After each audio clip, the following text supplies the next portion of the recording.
Hey, how's it going? Glad you are here. Your exceptional FICO score is lazy.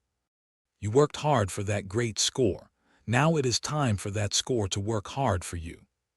Let's be honest, a great FICO score can make you feel smug. You check your app, see that glowing 790 or 820, and think you've reached credit nirvana. But here's the secret most people never realize. Your exceptional credit score might actually be underperforming. That's right.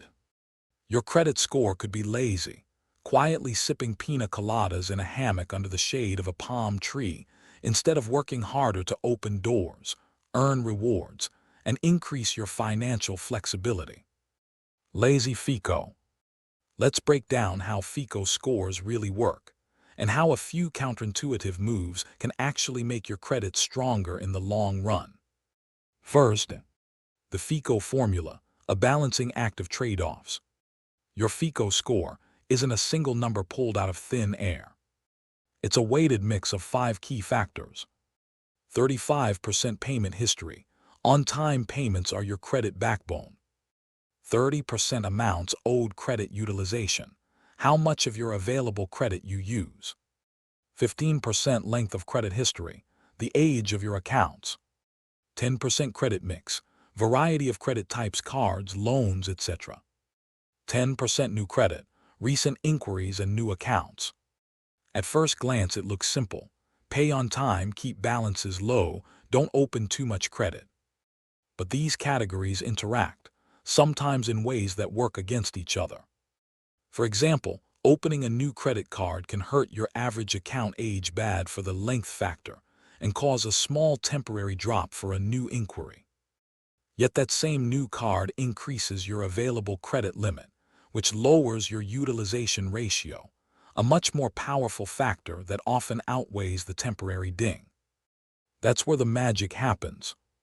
Second, credit moves that look bad but are secretly smart. When you apply for new credit, say, a rewards card or a balance transfer offer, your score might dip a few points from a hard inquiry. People panic over this. But here's the truth.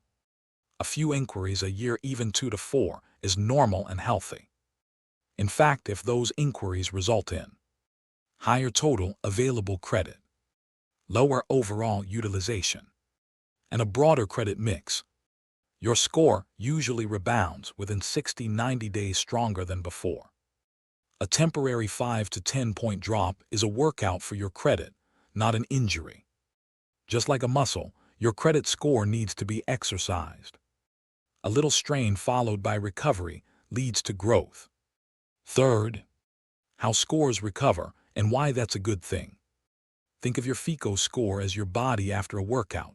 Sore today, stronger tomorrow. When you open new credit or pay off debt, your score adjusts, sometimes down, then up. That brief credit dip signals movement, optimization, and activity.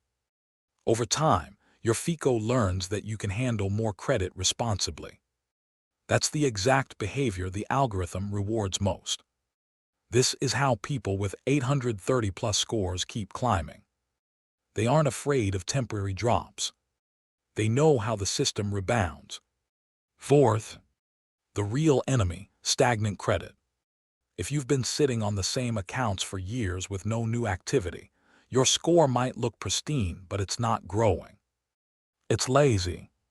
Why? Because the system isn't seeing recent, positive data. Creditors and scoring models value activity, responsible borrowing, strategic usage, and consistent payments across time. Inactivity can actually cause your score to plateau or even dip, because there's nothing new for the algorithm to measure. Fifth, the takeaway: don't worship your score, work it. A FICO score isn't meant to be a trophy. It's a tool, a dynamic signal of how you handle access to credit. If you use it strategically, taking the occasional small dip to secure new lines, boost your limits, or diversify your profile, your score will likely end up higher and more useful than before. So next time you see your score drop a few points after a new card approval, don't panic. Smile instead. Your lazy FICO just got off the couch and hit the gym. In short, stop protecting your credit score like it's fragile. Start using it like it's powerful. Because when you work your credit smartly, the FICO algorithm doesn't punish you, it rewards your evolution. My experience.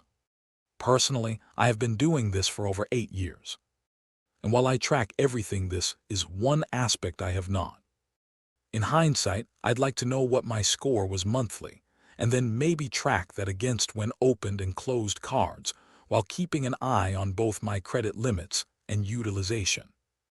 However, it isn't really necessary, as most credit card companies track your score a few times a month and allow you to look back at least 24 months. My score has fluctuated as low as 780 and as high as 830. Thanks and take care.